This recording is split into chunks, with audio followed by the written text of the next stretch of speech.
Episode की शुरुआत में हम देखते हैं कि येलिस को उसकी फ्रेंड का कॉल आता है और उसके बाद वो मिसेस हतीजे और ज़िदा को बताती है कि उसके फ्रेंड ने उसके लिए एक जॉब ढूंढी है जहां जाकर उसे इंटरव्यू देना है। ये सुनकर वो दोनों खुश हो जाती हैं और ज़िदा कहती है कि ईश्वर करे कि तुम जरूर सफल हो और सारे सवालों का जवाब दे पाओ। दूसरी तरफ हम बच्चों को देखते हैं जो अपने नाना जी को बाजार से लाए हुए सामान को जचाने में मदद कर रहे थे कि तभी कोई डोरबेल रिंग करता है। डोरुक बोलता है पापा होंगे, पापा पापा करके वो दरवाजा खोलता है तो सामने मिसेस हतीजे होती हैं।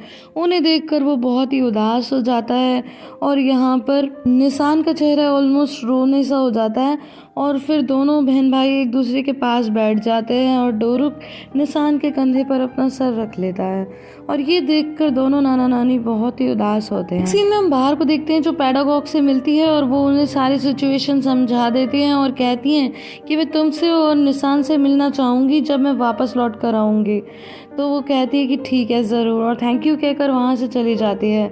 वहीं नेक्स्ट सीन में हम देखते हैं कि मिस्टर एनवर की गोद में डोरुक बैठा होता है और कहता है कि नाना जी पापा कहाँ पर हैं। तो बोलते हैं कि बेटा मुझे पता नहीं, लेकिन तभी निशान कहती है कि मुझे पता है।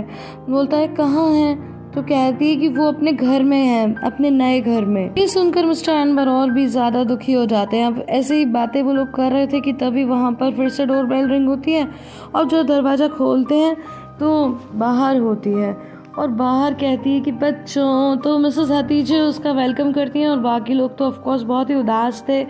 तो बोलती हैं कि क्या हुआ बच्चों, आज तुम लोग मुझे किस नहीं करोगे। तो दोनों बच्चे उठ के आते हैं और उससे चिपट जाते हैं। फिर वो पूछती है इशारे से कि क्या हुआ, तो मिसेस हतीजे उसे शांत रहने का इशारा करती हैं और बाद में वो दोनों रूम में मिलते हैं। तो मिसेस हतीजे सब कुछ बताती हैं कि क्या हुआ।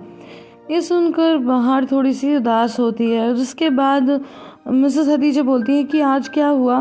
तो बोलती है कि हाँ मैं पेडागॉग से मिली थी और फिर वहाँ जो कुछ भी हुआ वो बताती है। लेकिन तभी मिसेस हतीजे कहती हैं कि नहीं बेटा, मैं जानना चाह रही थी कि तुम शीरीन के साथ गई थी तो फिर क्या हुआ। तो कहती है कि कुछ नहीं हुआ, मैं उसके पीछे पीछे गई थी उसके साथ और फिर वो एक बहुत बड़ी मैसन में गई और वहाँ पर मुझे तो एंट्री ही नहीं दी उस सिक्योरिटी गार्ड ने। मैं बस बाहर खड़े खड़े वेट करती रही और इतने में मिसेस जाले का कॉल आ गया तो मैं वहाँ से चली गई। फिर मिसेस हतीजे कहती हैं कि देखो बेटा मुझे ऐसे मत देखो, तुम भी एक माँ हो, मेरी स्थिति समझ सकती हो। तो कहती है हाँ हाँ मम्मी मैं समझ रही हूँ। फिर मिस्टर एनवर और मिसेस हतीजे घर जाने के लिए निकलते हैं तो बच्चे उनसे चिपट जाते हैं और कहते हैं कि आज आप यहीं रुक जाइए, मत जाइए।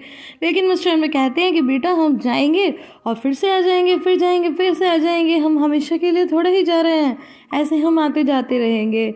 तो जिससे बच्चे खुश हो जाते हैं और फिर बाहर कहती है कि ठीक है मॉम गुड नाइट, आप प्लीज़ टच में रहिएगा और ये सब बोलकर वो वहाँ से चले जाते हैं बाय बाय करते हुए। अब नेक्स्ट सीन में हम देखते हैं कि दोनों बच्चे ड्राइंग कर रहे होते हैं और तभी बाहर उनके लिए ऑरेंजेस लाती है और कहती है कि बच्चों मुझे तुमसे ज़रूरी बात करनी है। तो वो कहते हैं कि हाँ मॉम बताइए। तो फिर वो बोलती है कि ना बच्चों पापा की कुछ मजबूरी है जिसकी वजह से वो हमारे साथ अभी नहीं रह सकते। तो फिर बच्चे पूछते हैं कि क्या मजबूरी है। तो बोलती है कि जब तुम बड़े हो जाओगे तो फिर मैं तुम्हें बताऊंगी। लेकिन निशान कहती है कि मॉम आप प्लीज़ हमें बताइए, क्या पता हम समझ जाएं। तो वो कहती है कि बच्चों बस अभी के लिए रहने दो। लेकिन निशान फिर से कहती है कि मॉम क्यों, और तभी डोरुक भी यही बोलता है। अब नेक्स्ट सीन में हम देखते हैं कि शीरीन बैठे बैठे एप्पल छील रही होती है और तभी वहाँ पर मिसेस हतीजे और मिस्टर एनवर आ जाते हैं। तो वो वेलकम करती है दोनों का, लेकिन मिस्टर एनवर तो उसके मुंह की तरफ भी नहीं देखते और सीधा वॉशरूम में चले जाते हैं। मिसेस हतीजे बोलती हैं कि तुम अभी अपने पापा से मत बोलो क्योंकि वो तुमसे बहुत ही नाराज़ हैं स्वाद को लेकर, तो तुम अभी उनके सामने मत आना। उन्होंने कहा कि वो तुमसे बात नहीं करना चाहते। वो ठीक कहती है ठीक है।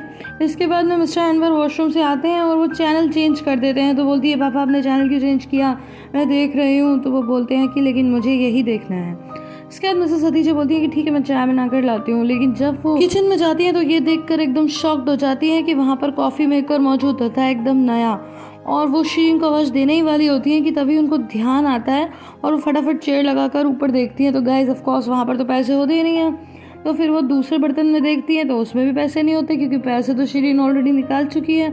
तो इसके बाद में वो शीरीन को आवाज़ लगाने लगती है, लेकिन मिस्टर एनवर बोलते हैं कि वो तो अपने रूम में जा चुकी है। इसके बाद मिसेस हतीजे सीधा उसके रूम में जाती हैं और वहाँ पर जाकर देखती है तो हैरान हो जाती है। शीरीन तो वॉकमैन लगाकर एकदम मस्त थी, गाने सुन रही थी और उसने पीठ की हुई थी और दुनिया भर के शॉपिंग बैग्स उसके रूम में थे, तरह तरह की चीज़ें थी। तो जैसे ही वो मुड़ती है तो पीछे उसके मिसेस हतीजे खड़ी होती हैं, तो वो एकदम से चौंकती है और फिर कहती है, अरे मॉम आपने तो मुझे डरा ही दिया, देखो इसकी साउंड कितनी अच्छी आ रही है इस वॉकमैन में। तो कहती है दूर हटा इसे, और ये पैसे कहाँ हैं? तो बोलती है कौन से पैसे? तो बोलती है तुझे अच्छी तरह पता है मैं कौन से पैसों की बात कर रही हूँ। तो वो बोलती है अच्छा कौन से पैसे, मुझे नहीं समझ में आ रहा। तो बोलती हैं कि वही जो मैंने सार्प से लिए थे। तो कहती है हाँ वो जो आपने ले लिए थे और पापा ने मना कर दिए थे, तो चलिए फिर पापा से ही पूछ लेते हैं।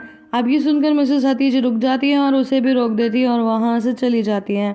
और वो उनके जाते ही एकदम से हंसने लगती है और डांस करने लगती है।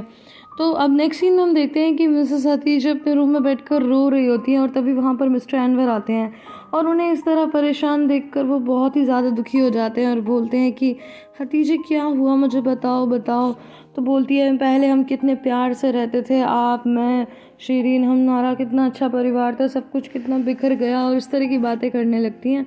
तो मिस्टर एनवर बोलते हैं कि ठीक है, आज से मैं कोशिश करूँगा फिर से शीरीन से नॉर्मली बात करने की, ठीक है, तुम्हारे लिए मैं उससे अच्छे से बात किया करूँगा, हम पहले जैसा घर बनाएंगे, सब कुछ पहले जैसा होगा।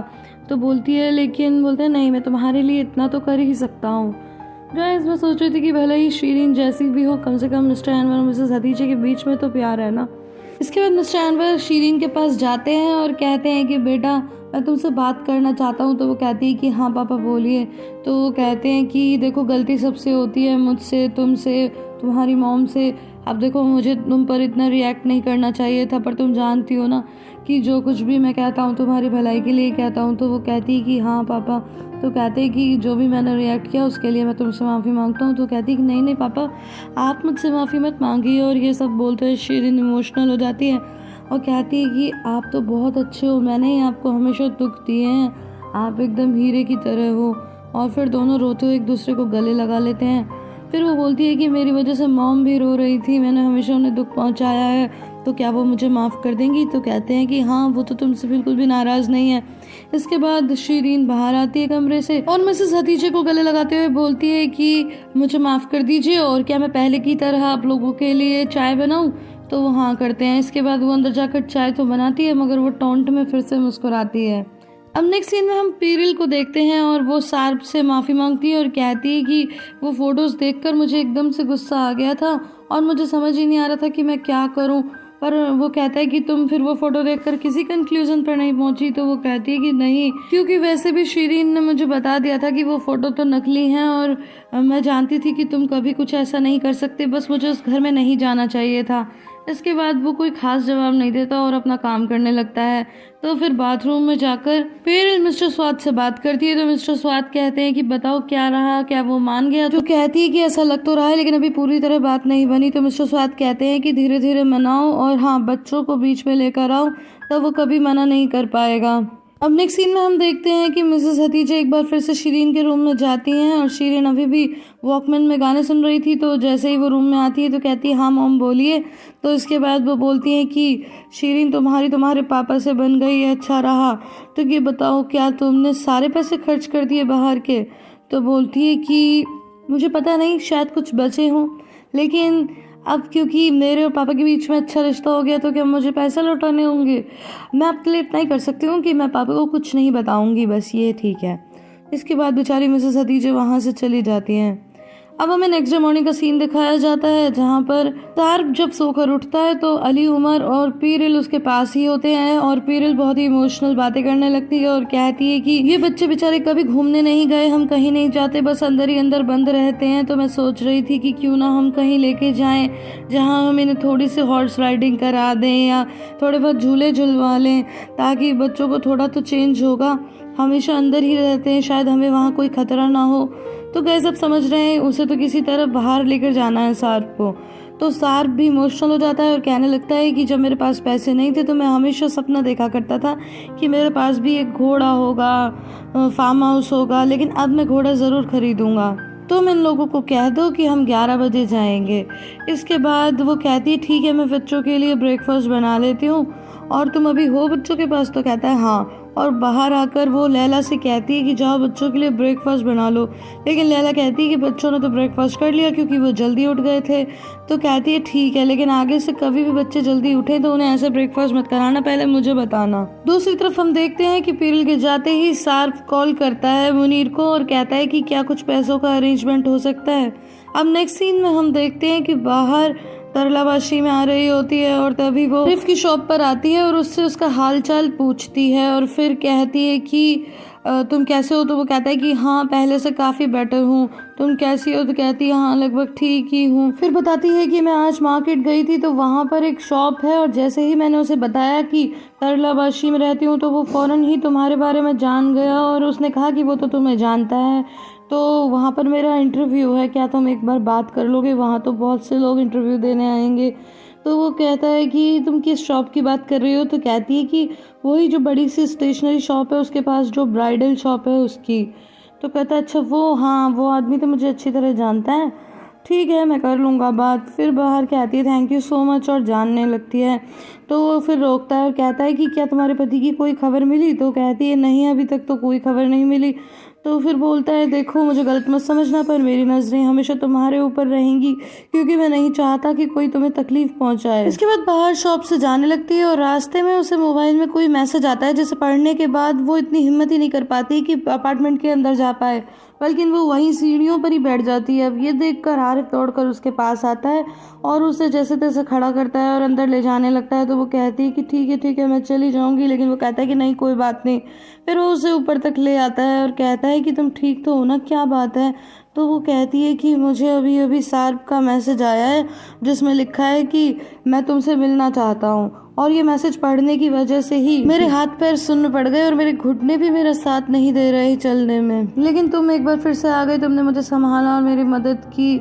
फिर वो चाबी निकालने लगती है दरवाज़ा खोलने के लिए, लेकिन हड़बड़ी में उससे उसके बैग का सारा सामान गिरने लगता है। तो आरिफ उसे उठाने में मदद करता है। तो कहती है नहीं प्लीज़ मेरी मदद मत करो, तुम हमेशा मेरी मदद करते हो और मैंने क्या किया सच में ये बहुत बुरा है। और कहती है कि मैं कितनी रूड हूँ, अभी भी तुमसे ये कह रही हूँ कि तुम अपने फ्रेंड से मेरे लिए बात करो, तुम अब उससे मेरे लिए बात मत करना। और ये सब बोलते हुए वो बहुत ही इमोशनल हो जाती है, कहने लगती है कि अब से तुम मेरे चेहरे की तरफ भी मत देखना और मेरी बिल्कुल भी मदद मत करना।